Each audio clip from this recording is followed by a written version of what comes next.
every problem I have with Rainbow Six Siege. The day has finally come, and no, the new ops did not make me forget about how shitty of a state this game is in. It seems like every time new ops are released, people just get so hyped and forget about what problems we're still facing. And notice how I said new ops, not new seasons. Yeah, I'm fucking talking to you. Anyways, I'm going to cover all the problems I have with this game that I've been playing for almost 5 years, including the biggest problems that even Pro League players are facing to the smallest nitpickiest problems that some people don't even consider. However, they just really grind my gears, so why not share them? So without further ado, let's start. Here are the timestamps of all the topics I'll be covering. Feel free to bounce around, and please comment every other problem that you have that I didn't mention, because you never know what monkey from Ubisoft is going to come watch this. So, let's get started with the first one. Addressing each type of player. One thing I will credit Ubisoft for is that it must be pretty hard to attend to a diverse set of players playing Siege, right? There are casual players, there's casual ranked players, there's players who just play ranked for fun, there's tryhard ranked players, there's content creators, Pro League players.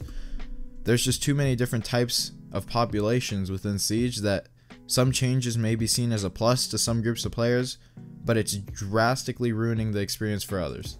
In this case, honestly, Siege will never be a perfect game, as everyone will think differently of what the game should represent and what should be included within it, etc, etc. But this being said, Ubisoft doesn't fucking care about anyone but these players. Ubisoft think that they did something by giving Vigil an ACOG, but they really didn't. They gave one of the most useless guns in the game an ACOG because it literally won't affect Pro League players whatsoever. It would give a casual and content creators more fun for about, I don't know, a couple hours at most. And most importantly, it would make it seem like Ubisoft listens to their community. We all know Ubisoft doesn't listen to shit. Look at the comments for the new House rework. House is a staple within Siege, as Nuketown is a staple within the Black Ops series. But all of a sudden Ubisoft feels the need to balance a casual only map? How about all of these maps? I mean, surely they don't need reworking? They're all in casual for a reason, but they're not balanced whatsoever. Oh, but Crabdash, don't forget that Amaru is finally being buffed for her slow repel speed animation. Ubisoft listens to all of us, and they love us just as much as they love making money. First off, Amaru came out not 1, not 2, but 3 fucking seasons ago. If Ubisoft just swiped through their Twitter at least once a month, they would have seen that people are not using Amaru, people are annoyed with Amaru, and people think that she needs a buff. So why did it take 3 seasons to fix a tiny detail in her ability that basically makes her unplayable? But let's forget about that and move on to a more crucial topic, the direction of the game itself. This one might not be what everyone's thinking, but it's something that truly made the game worse for me, and that's realism. When the game first came out, every op had somewhat of a realistic design and ability. It may not have been the most realistic in ways of actually being possible, but at least they looked realistic and it worked in a realistic manner. Move on to future operations. Now we have invisible drones, literal holograms, both just standing and for whatever reason fully fucking functional holograms, invisible goos. Like, this game's realistic manner was the thing that really got me excited for it in the first place. Starting off on console, we didn't have Tarkov or Arma 3 or Sandstorm type of games that were quote-unquote realistic shooters.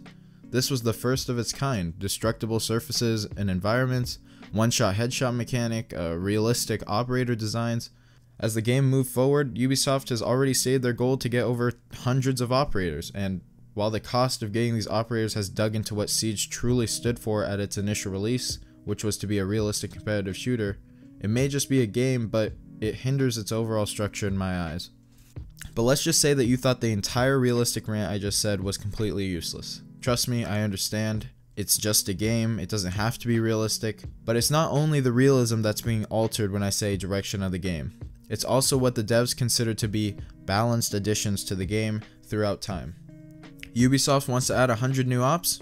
Good for you, Ubisoft.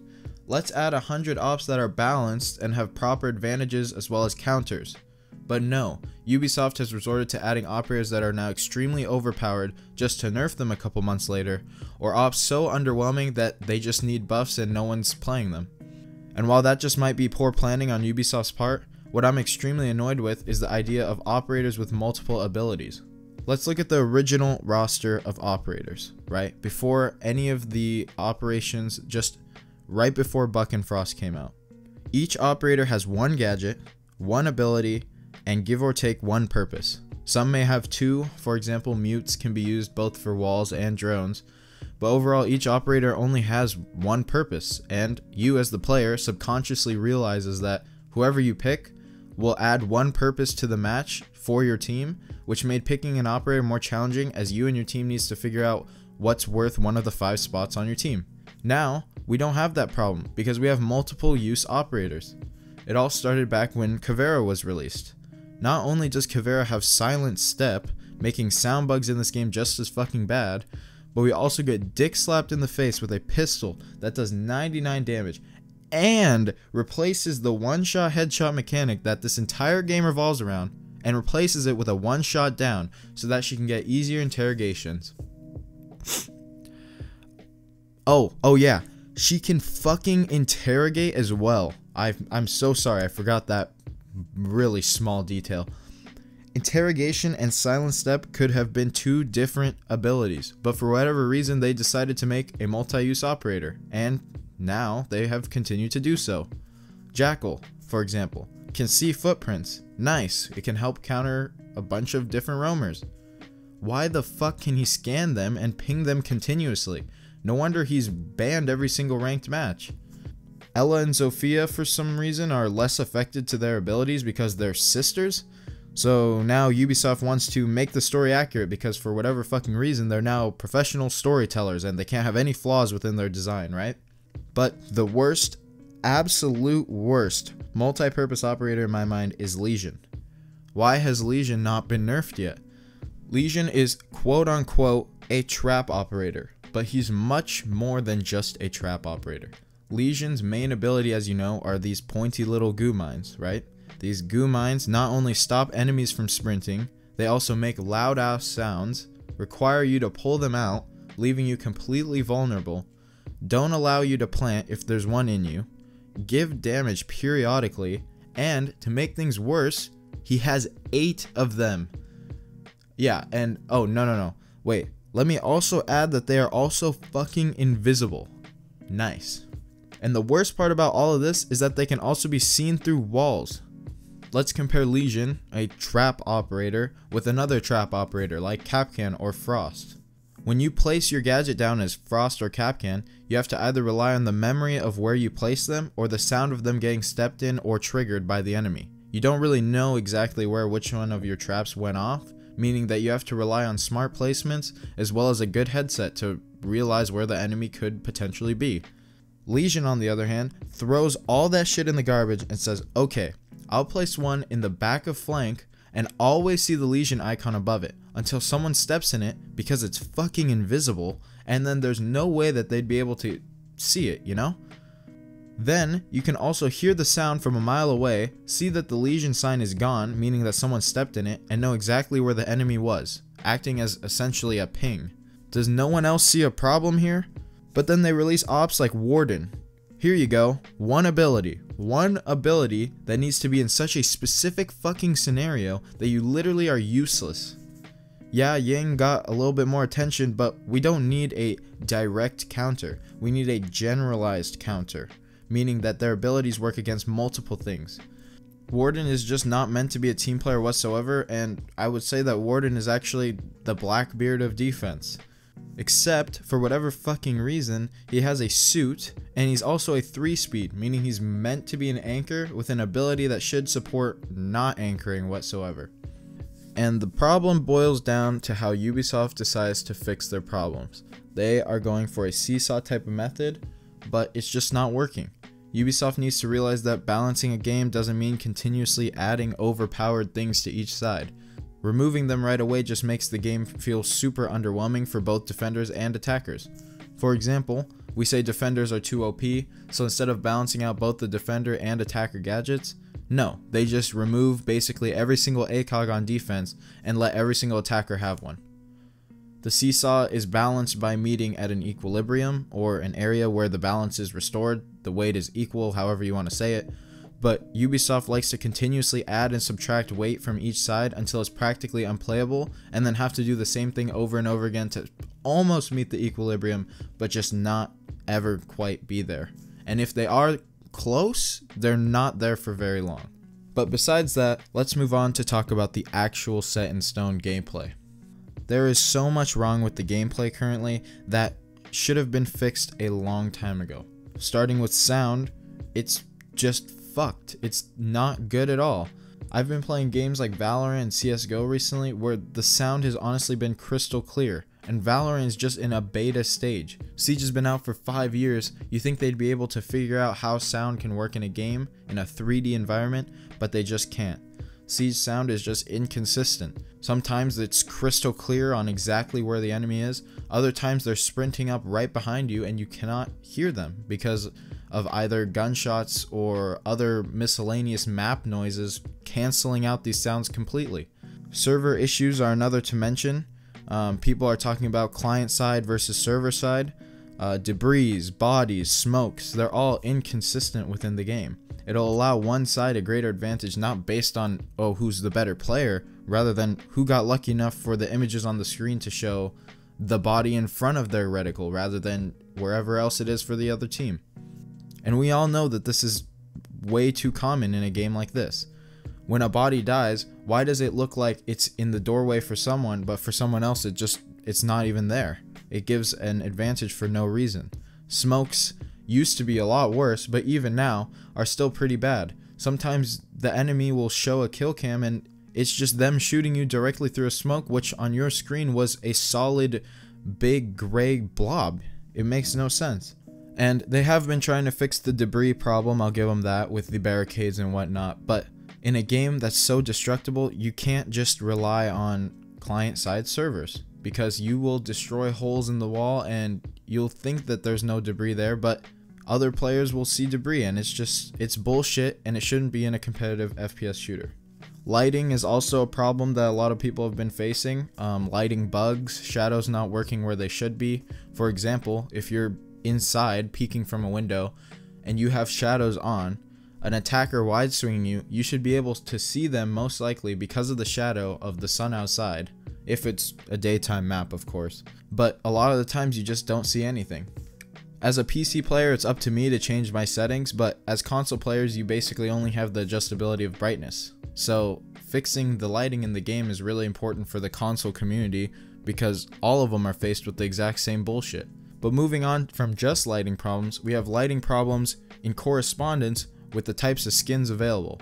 I mean, what the fuck is this, right? Why are these types of skins allowed in the game? If Ubisoft spent the same amount of time designing shitty gun and operator skins as they did fixing the game, we would have the best FPS shooter on our hands. When we have unintentional pay-to-win cosmetic items in the game, it's not good. These skins are allowing for stupid fucking advantages that shouldn't exist within an FPS game this big. And you wanna know how to get rid of this problem? Just stop making shitty designs no one cares about. Maybe opening alpha packs would be more fun if there wasn't a fucking dog pile of shitty skins that I literally had to periodically unlock and reopen time and time again just to get some of the epic skins that aren't even that epic.